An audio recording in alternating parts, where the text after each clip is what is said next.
So again, thank you friends for joining us. My name is Frank Robinson Jr. I'm the operations manager here at Green Acre. But tonight I feel I am an art committee member this evening. And first and foremost, I just want to say thank you to Arya, Danielle, and Ann Perry, who are our panelists this evening, to give their time, to share their art, and to share their perspective on this most important theme on the pupil of the eye. If you will humor me for a few minutes, I do want to share with you how we got to this point. I don't know if you can remember April. It feels like 1,000 years ago. But when we decided, the art committee decided to explore the pupil of the eye as a theme for our art show, this was pre-COVID and pre-social unrest. So as far as we were concerned, we were going to hang our art, have discourse on campus, and have an opening night and have events here. Obviously, we could not do that. So how are we going to explore this theme? How would people see and hear the art? How would they hear from the artists? How would we have discourse? Well, it was a godsend because we decided to have a beta website. And that beta website became our vehicle for how we hung the show. It's virtual online. It also became the vehicle by which we sponsored our events. This is actually our second panel, our art panel. We actually had Dr. Layli Mapai on speak on womanism and Africanity. And if you were around last weekend, we had our 3-part series on the Black Men, the spirit of the Black Men's Gathering.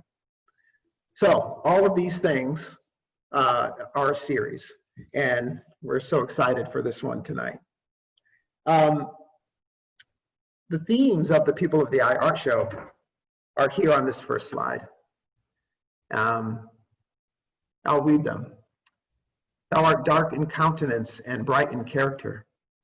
Thou art like unto the pupil of the eye, which is dark in color, yet is a fount of light and the revealer of the contingent world. Another quote. Bahá'u'lláh once compared the colored people to the black pupil of the eye, surrounded by the white. In this black pupil is seen the reflection of that which is before it, and through it, the light of the spirit shineth forth. So, what are some of the inherent cultural and spiritual qualities of people of African descent? How are they founts of light? Why is it so important that Baha'u'lláh centers black people in a principal position in the figurative body of humanity? And that's from Dr. Derek Smith. All these things we're going to be talking about in breakout groups this evening. So there's other quotes, and it's something we should address this evening. You might be looking at the panel saying, oh, it's a pupil of the eye. It's a pupil of the eye evening.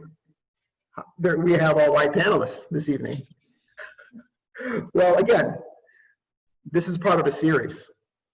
And we also feel as though everyone, in particular whites, need to engage with these quotes and be a part of this conversation. So some other quotes that inspired us. And I'm not going to read this whole thing, but I'll just call attention to the first line. Let the white make a supreme effort in the resolve to contribute their share to the solution of this problem being racial prejudice. And again, it's both of us. A tremendous effort is required by both races if their outlook, their manners, and conduct are to reflect in this darkened age the spirit and teachings of the faith of Baha'u'lláh. Let neither think that the solution of so vast a problem is a matter that exclusively concerns the other. Let neither think such a problem can easily or immediately be resolved. And again, each one should endeavor to assist, to develop and assist the other towards mutual advancement. Love and unity will be fostered between you, thereby bringing about the oneness of mankind. Between you meaning the black and white. So how vital that this is. So you didn't come to see me or hear me, but I just again wanted to thank our panelists because none of us in these squares are experts at racial amity, but we all are invested and we appreciate the fact that you submitted art to this art show, and you're willing to jump in this dialogue space with us this evening.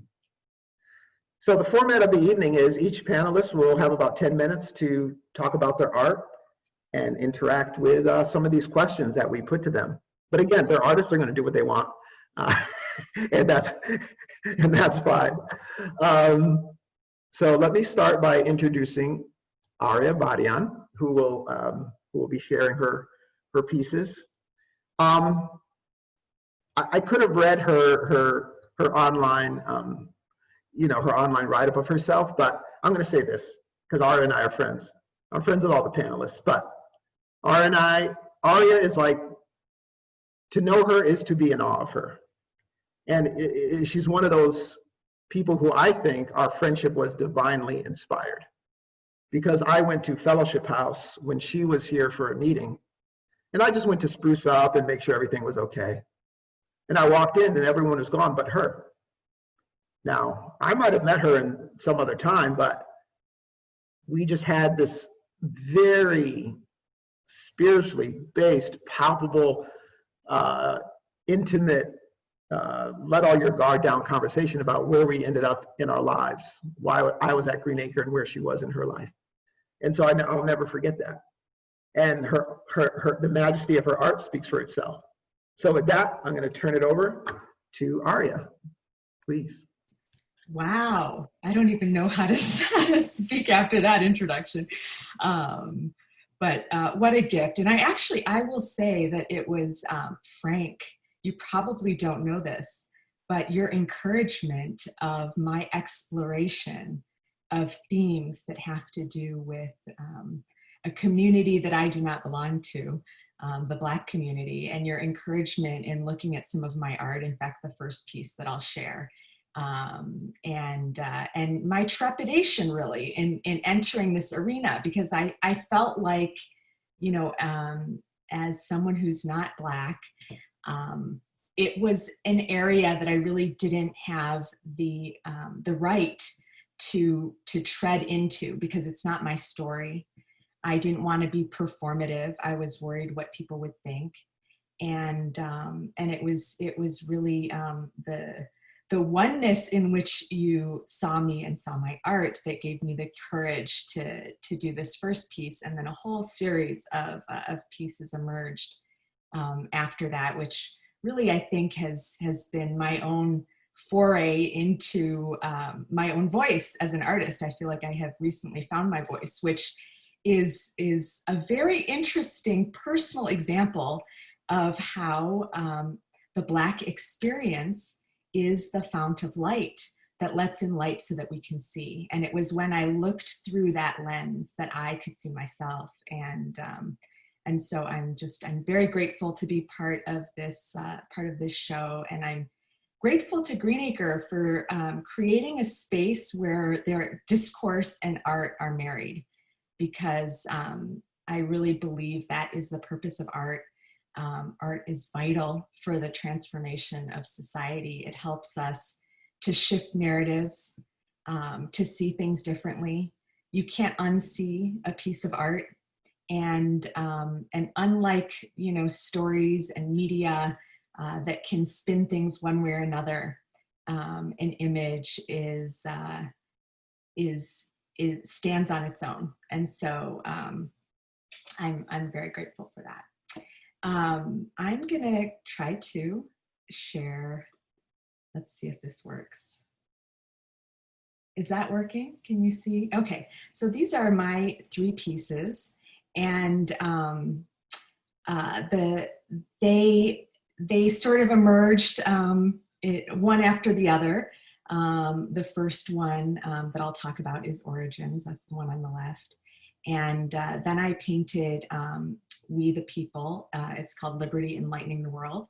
And when that image came to me, I was trying to depict the concept of liberty. It was right at just after the George Floyd murder. And I was deeply impacted, as everyone else was, I know, just by the horror and tragedy. And it's not just his story, but so many others, millions and millions of others.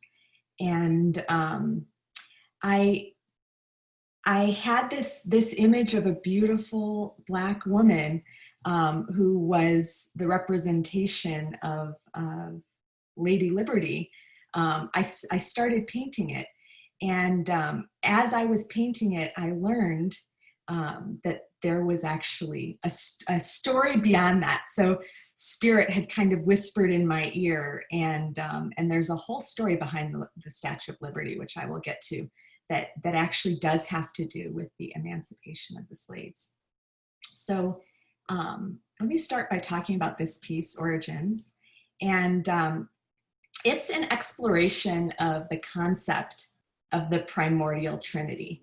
In every culture, in every religion, there is this notion of a single point of unity, this single point that then becomes multiplied. It finds its twin. You have the duality, and then from the two, the offspring, the third, is born. And most of our narratives around this concept come from Western traditions. But I was doing a lot of research on the number 3 and its significance, and wanted to depict it in art. And the image that just kept coming back to me over and over again is from the fertility totems of Mali. These are the Chiwara, and they are sacred fertility totems, which represent the male, the female, and the offspring. And it's done in mixed media. Let's see if I can flip forward. You can see there's wood and inscribed in these geometric patterns are sacred texts that refer to this primordial active and recipient energy, the B and E. And it represents all of the diversity that flourishes from this primordial Trinity. And I think it's also a nod to our origins as a humanity from the motherland of Africa. And again, so this analogy of the pupil of the eye, it is when I looked through that pupil, the Black experience, that I really resonated with imagery that brought to life that concept, that profound concept. These two pieces, I gave a little introduction to them. This one is Liberty Enlightening the World, and that's the name of the Statue of Liberty. And this represents, if you look at this woman, she has this vision of the future, of where we are headed as a nation. She embodies the ideals of this nation, and she is leading us there. She knows where we're going. She sees. And through her experience, we can all see as well. The background is symbolic of the millions of Black lives that have been lost over the 400 years of history of oppression, and also sort of nods at that unspent spiritual currency, that unexpressed right to will that is the bestowal of our Black brothers and sisters, whose, that energy is what is being harnessed in this moment to bring about a shift in our country that will, result in our true oneness. And the pillars on the side are evocative of the lynching memorial. So this is sort of a depiction of, if you will, the legions in the concourse that are waiting, ready to assist those Black women and men that will rise up and show us the path forward. And this next piece, I guess I have the close up here so you can look at it from afar.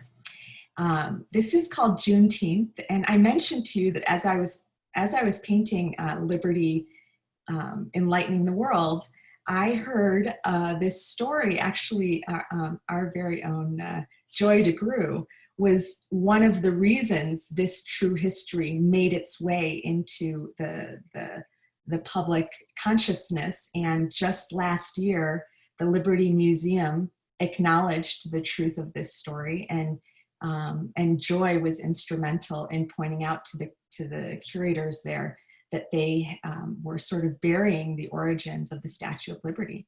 But the Statue of Liberty was conceived as a gift from France to America to mark the emancipation of the slaves.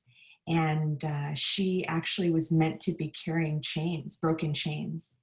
And in its journey from there to its final erection, the chains dropped from visible sight to her feet, which are really not visible. And the narrative of immigration became one that she was associated with. But that was much later than when it was erected. And so I actually took these two pieces. I live in Portland, Oregon. I took these two pieces. Well, first we did a little scouting to figure out what was this whole Portland thing, because I didn't know anything about it. It was my friends calling and saying, "Are you okay? Is everything okay there? It sounds like, there's total mayhem." So we weren't really sure what was going on. We did a little reconnaissance and drove by, the center of dystopia in Portland. And as we drove through the streets, everything looked normal. There was beautiful artwork on boarded up walls. So the whole city was beautified with this street art that celebrated Black Lives Matter and showed solidarity. And we drove by the courthouse, and people were passing out free food and hard hats and staying 6 feet apart and speaking on loudspeakers, talking about, it was the most extraordinary discourse that I have heard. Portland is a very, very white city. It might be the whitest city in the nation. It has a horrific history. This state was founded on white supremacy. It was a white-only state. The numbers of Black individuals that were present at the protests, was way outnumbered by white people.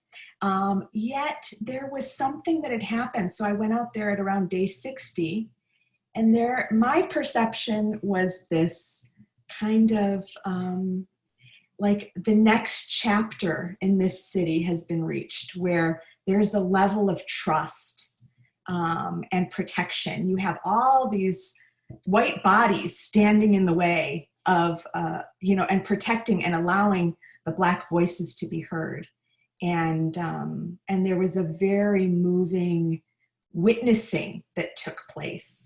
One of the gentlemen went through sort of this truth and reconciliation, listing everything that had happened from the moment, African slaves were brought to this land, which 401 years ago today is the day that the first African slaves landed in this land. And the crowd chanted back every time he said something, "I'm sorry." And he'd say another thing, and the crowd would say, "I'm sorry." And he said,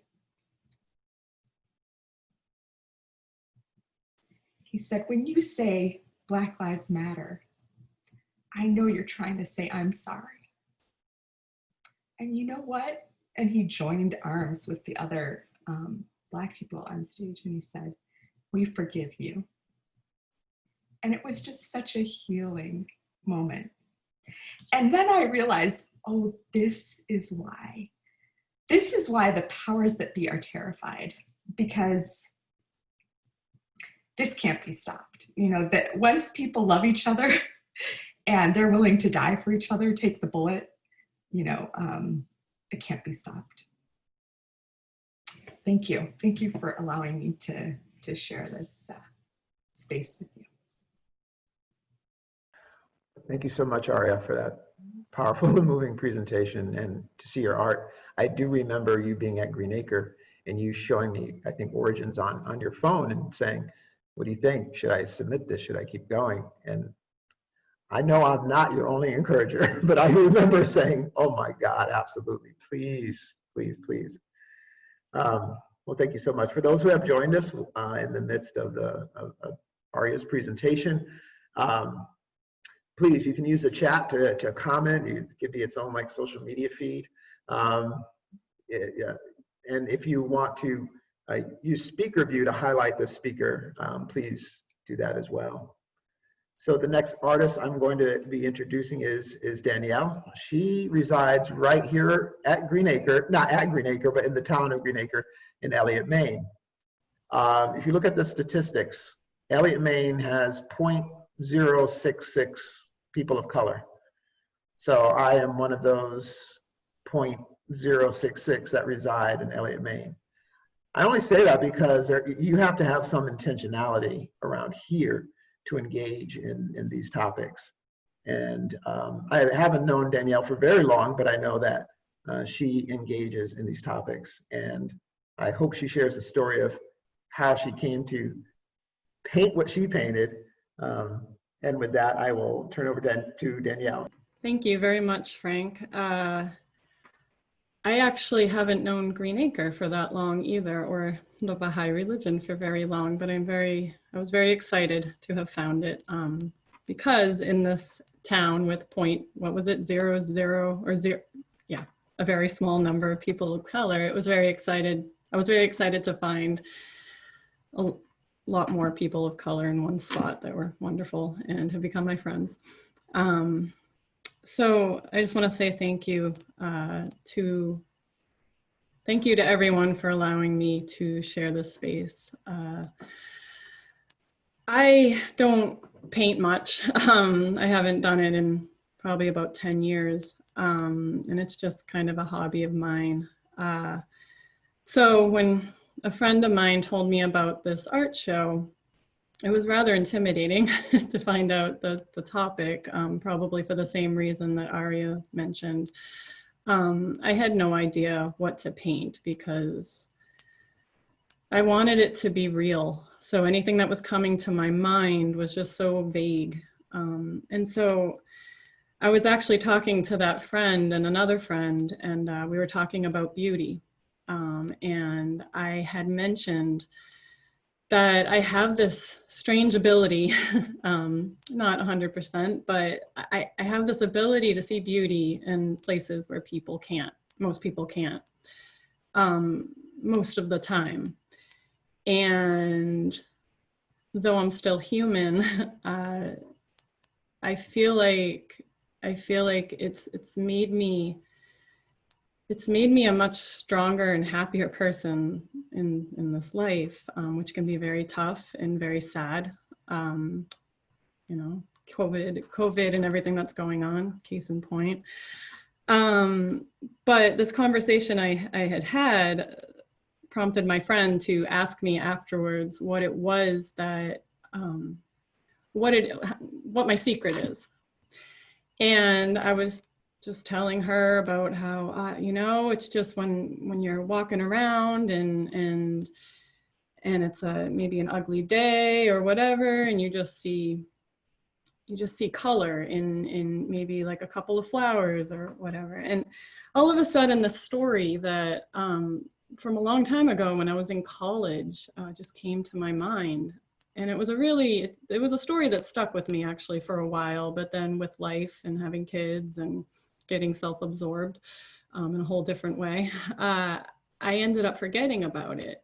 And so I just took advantage of this beautiful gift that wasn't something I was born with, and it wasn't even something that my parents gave me. It was actually something that was given to me by a complete stranger one day. And what that story is I was, I don't know, probably 20, 21, and I had volunteered in Roxbury, Mass, which is a neighborhood in Boston, or right next to Boston, that is predominantly Black. It's also a very poor neighborhood in Boston.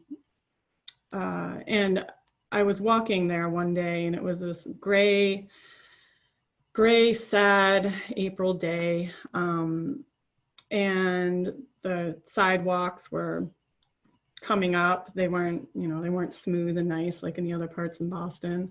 The houses all had chipping paint. There were chain link fences that were in disrepair and rusted. And so I was feeling kind of melancholy walking down the road. And all of a sudden, this little old woman, she was elderly, she was probably in her 80s. And this was in around 2000. So this woman had to have been born in the 1920s, maybe a little before.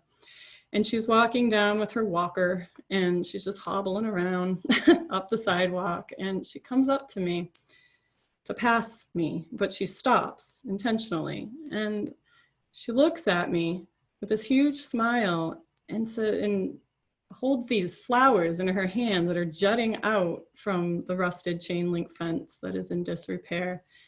And they were these little white flowers. They were weeds to most people. And she holds them in her hand and she says, "Aren't these beautiful?" And she just had this huge smile on her face. And I just looked at her and I said, "Well, yes, yes, they are." And then she went on her way. And so when I told my friend the story, I all of a sudden said, that's it. That's what I'm gonna paint. Because as a white woman, I feel like the only way for me to really show how, or the influence, to depict the influence of people of African descent is to actually show how they have influenced me. And I found this moment in my life, I thought about it more and more. And, after having grown up a lot since I was 20 or 21, I had this whole other backdrop and this whole other wisdom and understanding. And even since COVID and the marches and everything, I've actually grown a lot more. It's been this like exponential growth because of this piece, because of this story that my friend had me tell. And it's been really transformative. She was born at a time, this woman who shared this beautiful gift with me was born at a time when people didn't even look at her, most likely. I don't know what happened in her life, but I'm sure there were lots of hardships because of people who look like me. And she didn't have to stop that day and look at me and smile and share her vision of beauty, her ability to see beauty with me, but she did. And I just find it astonishing that a person can be so strong and so forgiving. I almost cried actually when Arya mentioned that story about being forgiven, because this woman forgave me and forgave, I don't know, it was a very touching moment in my life. So ever since then, I can see beauty in places where before I couldn't have, I wasn't capable. So in thinking about the quote, I was trying to figure out how the quote moved me, or how the quote inspired me. In part, when I first heard this quote, I thought it was a beautiful quote, and I understood it to a certain level, but I didn't have a connection with it like I felt like I would have liked to.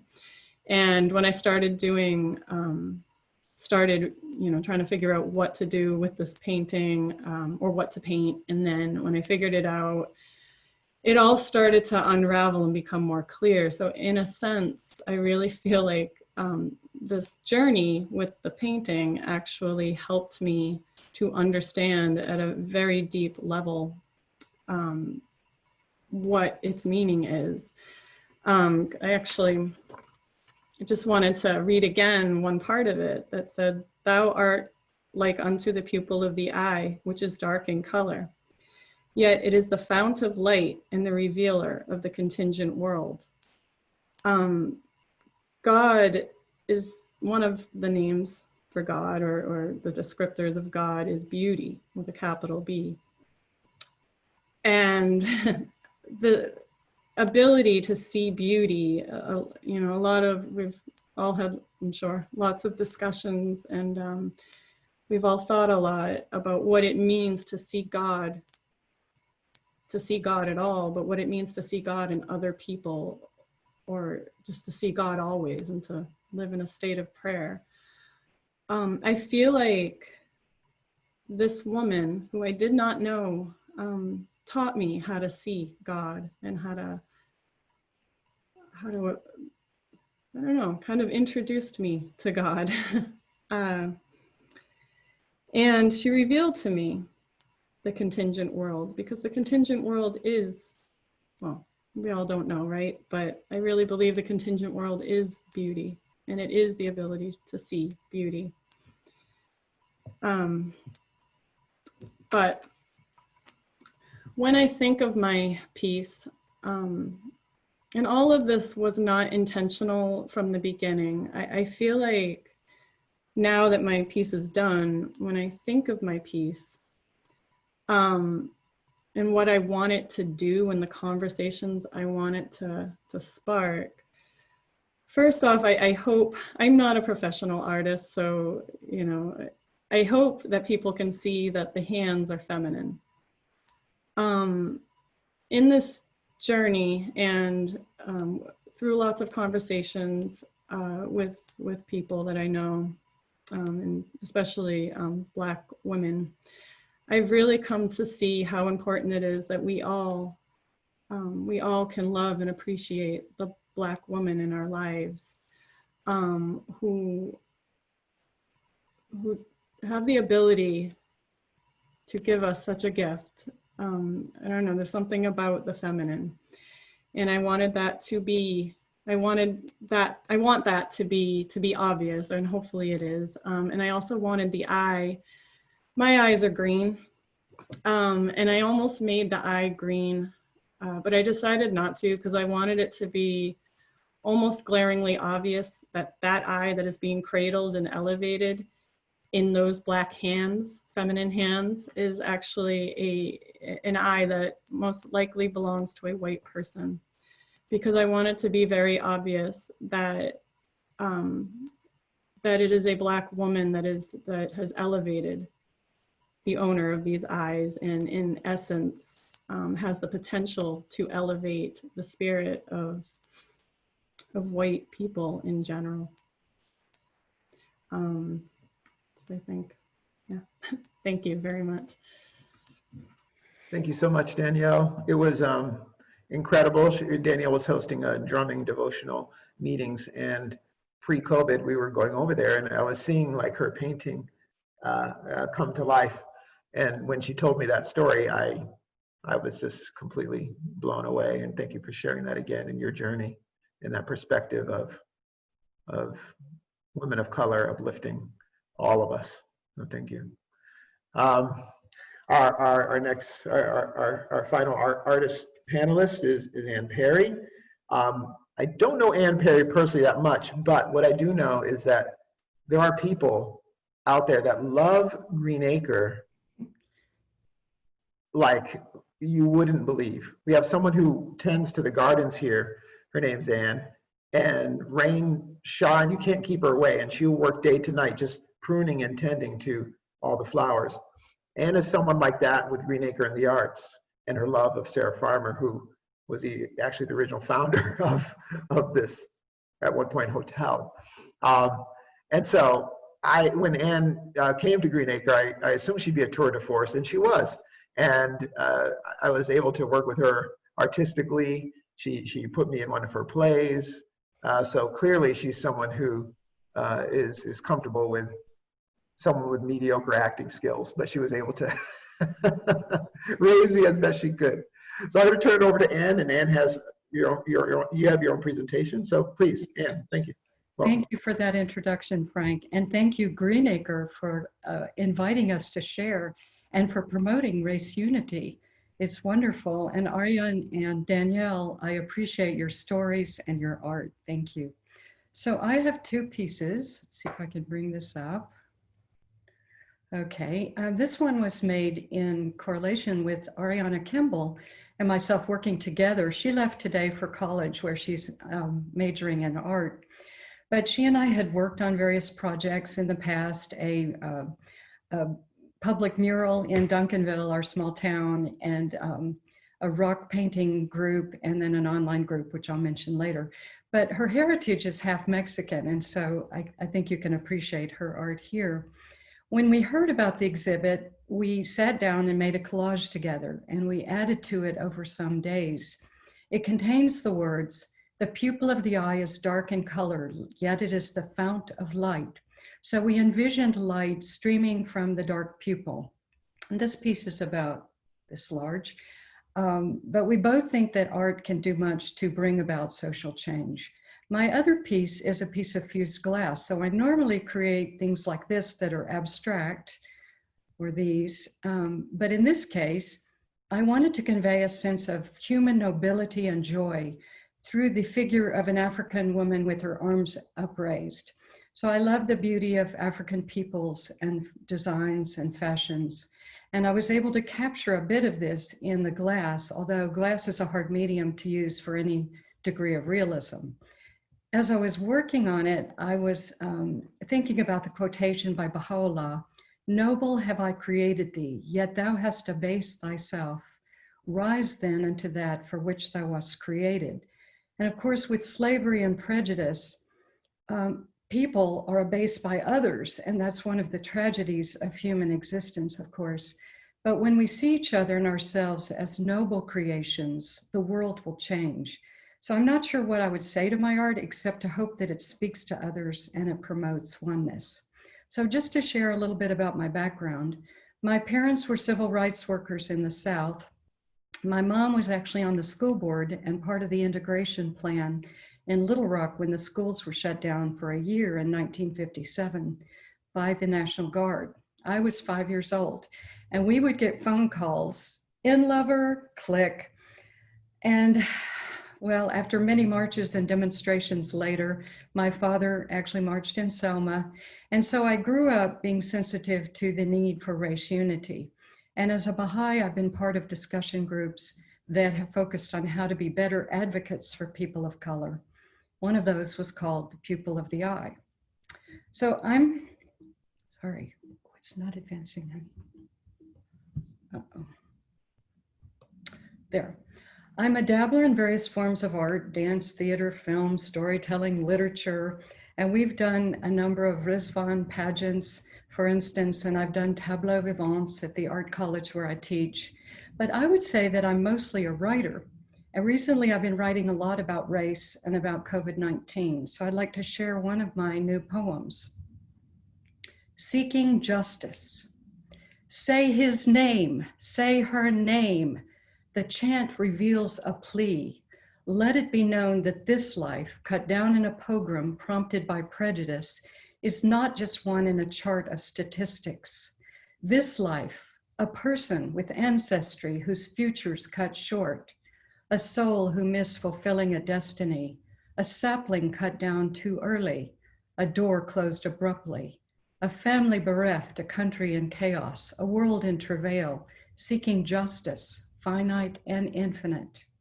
Trapped in the postmodern concentration camp of racism, we are not granted license to comprehend the reality of human oneness.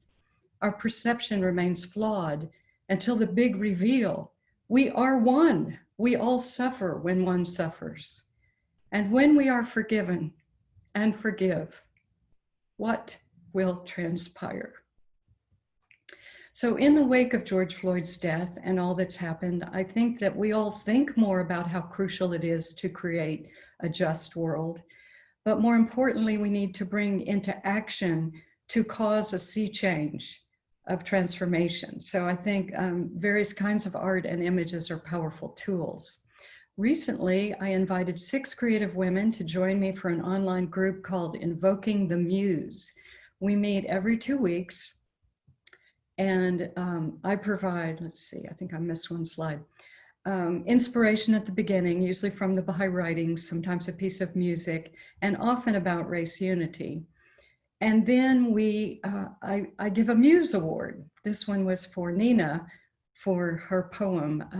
It was called Pain into Power. And then we share what we've done creatively. So we've done a bunch of tableau vivants and things. But I wanted to show you this picture of Libby, who's in the group, and then her tableau vivant, which is a transformation. And we all, every 2 weeks, we decide what creative challenge we want to do. Sometimes it's based on a group of random words that we choose. So I think these pieces are rather amazing. This was Chris. She photographed herself at the beach and then transformed it. Ariana's piece. And my piece with the help of Photoshop, and this piece that I mocked up without Photoshop of Ariana. And we also share things like 10-word stories and poetry with art. And this piece was about artificial intelligence. This is a science fiction piece, a collage, and a piece about identity that was really interesting, and heritage. And this is the youngest member of our group, I think you can tell. So those are some examples of some things I've done recently, but another aspect of my art relates to historical research, as Frank mentioned, and particularly related to Sarah Farmer, the founder of Green Acre. So Sarah's parents were transcendentalists who were working to promote human freedom and dignity, and their home in Dover, New Hampshire, was a way station on the Underground Railroad. They knew reformers such as those pictured here. And when they moved to Elliott, Sarah created a project where African Americans from the South could come up and spend time in a more liberal environment in Maine. In 1901, a special conference on the reconciliation of the races was held at Green Acre. And after that, every summer, there were talks about the situation of Native Americans or African Americans, and people of color were invited to lecture, including W.B. Du Bois and George Washington Carver.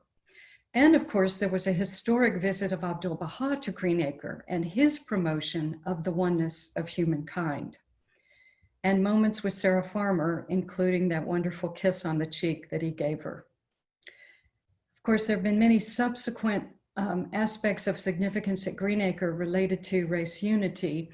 And one of my current plans relates to history. Recently, I was inspired by Derek Smith's talk at ABS.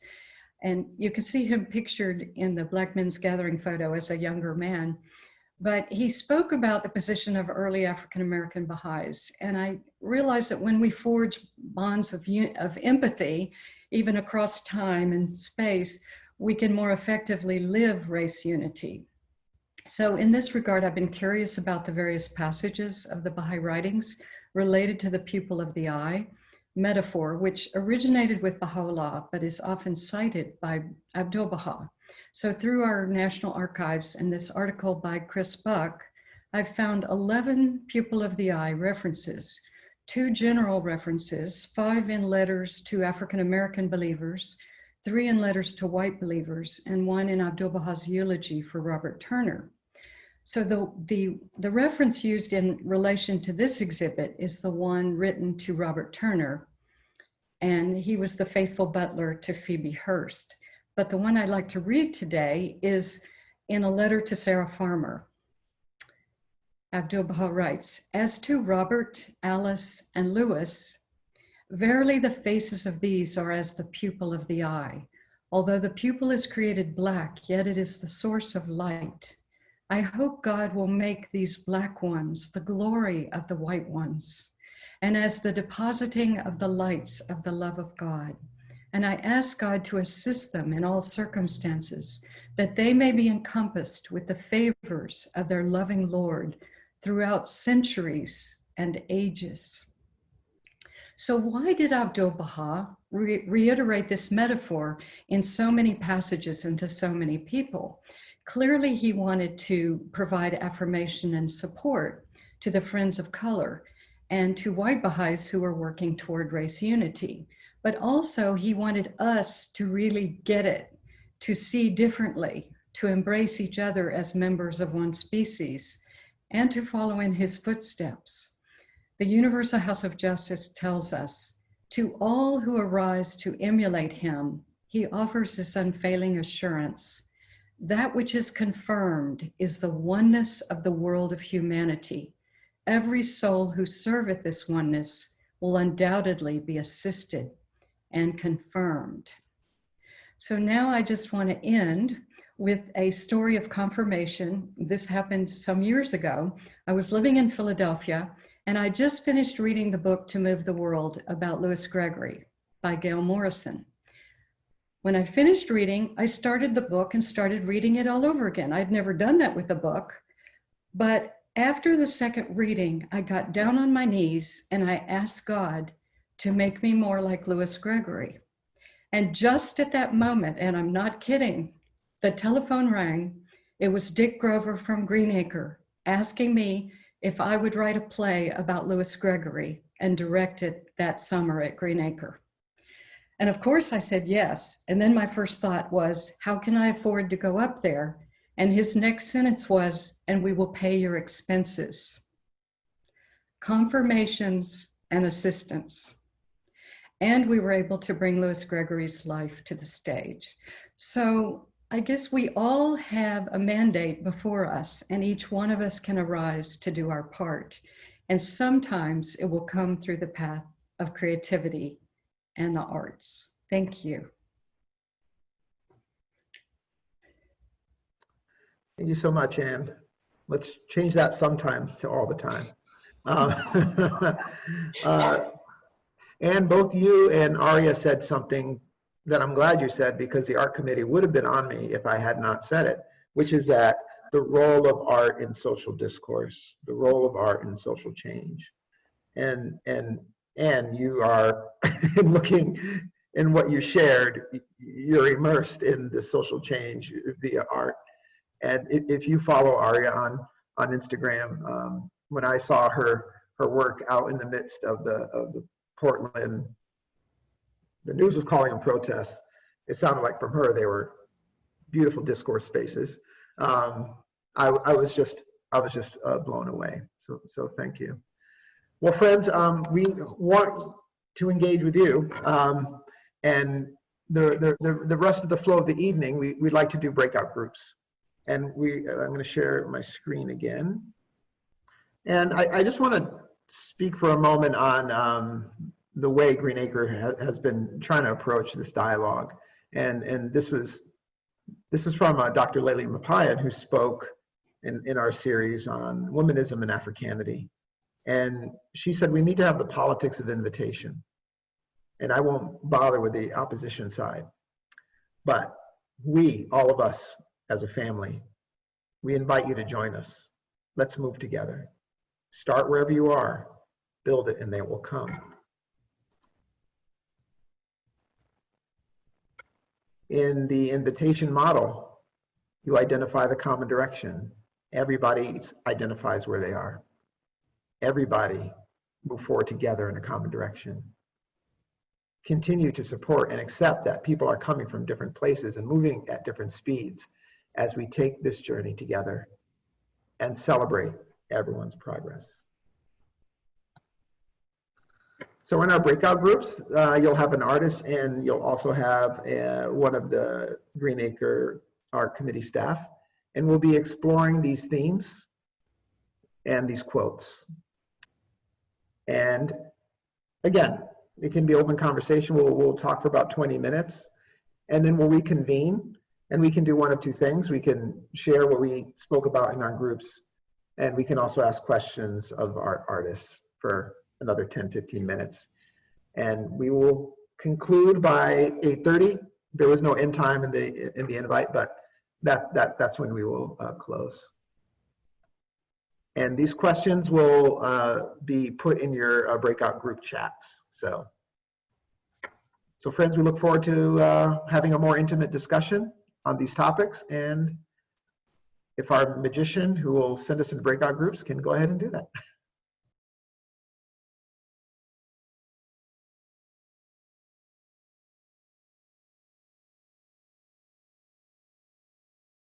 How much do you depend on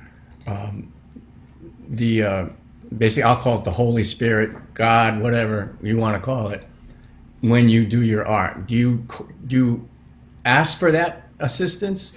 Do you just naturally get it? Or is it not something you even notice?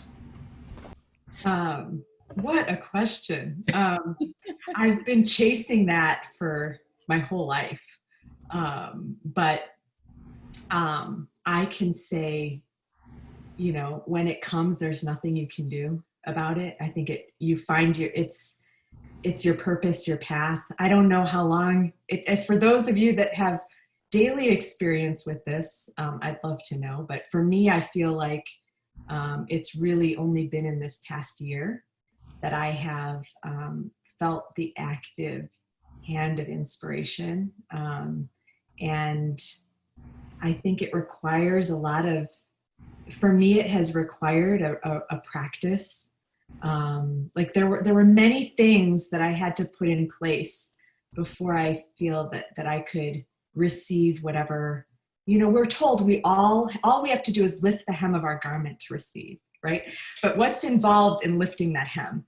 And for me, it was about really having a daily spiritual practice, getting in shape spiritually.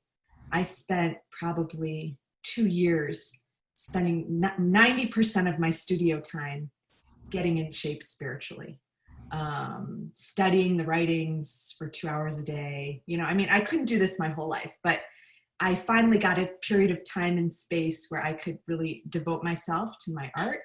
And every time I wanted to paint or draw or write, I found myself like going back to spiritual practice. And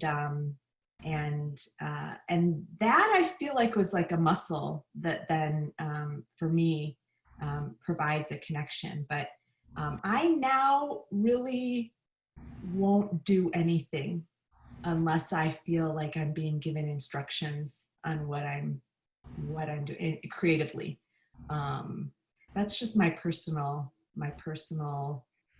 where I'm at right now. If you asked me 2-3 years ago, I was just, you know, trying really hard, trying. And I have a feeling these things come like a wave, and then they go, and they come and they go. And showing up and being willing to be a recipient is, I think, what's required. I believe very much in the mingling of souls between this world and the next world. And I think there's a passage in the writings that talks about the ascended souls and how they can provide leaven for creativity and for advancement of the arts and sciences. But if I can share 2 quick stories. One was when I was in the Virgin Islands and I was performing with a group of youth. And Roger White was a poet who had just died, and he had told me he would try to help me from the next world if he could. And so after we performed with this youth group, they asked me to do a piece, and I performed a piece, and a young woman came up to me who didn't know anything about the faith or Roger White or anything. And she said, "Are you aware you weren't alone while you were performing that?" And I said, "What?" She said, "The entire time I saw a purple light behind you." Well, interestingly, Roger's favorite color was purple. He was called the Purple Poet. He always wore purple. And so I really took it as a sign that he was there when I was performing his piece that he had written. So on another occasion, I was doing a monologue about Sarah Farmer. And on the way there, it was in the morning, and I'm a nocturnal person. And I was like, "Sarah, please be with me." And then again, this young woman came up to me who was not a Baha'i. She had just come into the Baha'i Center, had seen this thing, and came up to me and she said, "Who was the other woman in the long white dress that walked in with you?" Wow. So I don't share these to sound weird or anything, but just to say that for me, inspiration is unpredictable, but I very much believe that there's a tangible connection that we can experience, you know, certainly with people we admire, the central figures of the faith or whatever, but also with individuals who have gone on and who might, you know, we can tap into their energy. And I've always found that this is effective, especially in groups before a theatrical thing, to call upon people from the next world for assistance. I have maybe if I have a turn to share some last story that I had. Eddie from Australia. Thank you. It is really still my eyes get wet. Just I was doing some artwork for my sister's book that is printed in India. She's living in India. And she called me and said, Hedy, I want you to design the cover page. I said, wow, this is big ask. She said, no. I know you can do it. Just take your time and do it. I said, how long? I have time. She said, next week, I want to give it to the person who is put the book together and electronically. I said, oh, so it is not my time. Is 1 week is limit. She said, well, put it that way. Anyway, I did start a very nice, I don't know, 3 or 4 different backgrounds, inspiration, inspired by different colors. I didn't know what color she prefers, but the background was important. But what it was most important, what I'm going to put in the cover page, not name of the book, but what additional something. My mother's name, the book was about my mother, and she passed away a couple of years ago. And the name of her name was Kimia. And I said, wow, okay, how can I be inspired? Because I know the book is about spirituality and things like that. So, but anyway, I have decided on a design that I'm to write. I like to write her name. And I did practice it on different papers. And yeah, I was feeling good with the design that I came up with. But anyway, I was doubting, oh my God, because once I put my other brush on this original paint that I have and write her name, this is last attempt and the first attempt. So I said, I cannot change it. I make sure this is graphically, color-wise, size-wise, everything is correct for me to put it down on that original piece. Then I take it, scan it, and send it for her. I was maybe 2 or 3 nights from midnight, I was thinking about it. Until the 3rd day, I had a dream of my dad. And he is in Abha Kingdom as well. And yeah, and he is one of the martyrs of Shiraz. I don't know if you have heard about it. But anyway, he he came to me with a very strange face. Never I have seen that so firmly he wants to tell me something. And he said, what are you waiting for? Do it, finish it. And I said, okay. I did wake up. That was about 6 o'clock in the morning. So I did get up to bed. 6:30, I was in my studio. And before my wife gets out of bed, before I have breakfast or anything, I just done that one. By 8 o'clock, it was all done, scanned and ready. I said, thanks God. I needed that inspiration. I needed that push. And so I got it in the last moments of doubt that I had. Shall I put it or not put it? But anyway, that was my sweet experience just about a month ago. Well, thank you, friends. And Danielle and Arya, thank you so much for sharing your art, sharing your stories, the preparation and the time. The spirit in which you shared was incredibly uplifting. And thank you, friends, for coming, not only to hear the presentations, but also engage in discourse, which, you know, we don't have art without discourse. So We really appreciate that. So friends, thank you again, and have a wonderful night. Thank you so much for coming. Thank you all. Wonderful. To see you all. Thank you. Thank you. See you. Thank you. Have a wonderful night.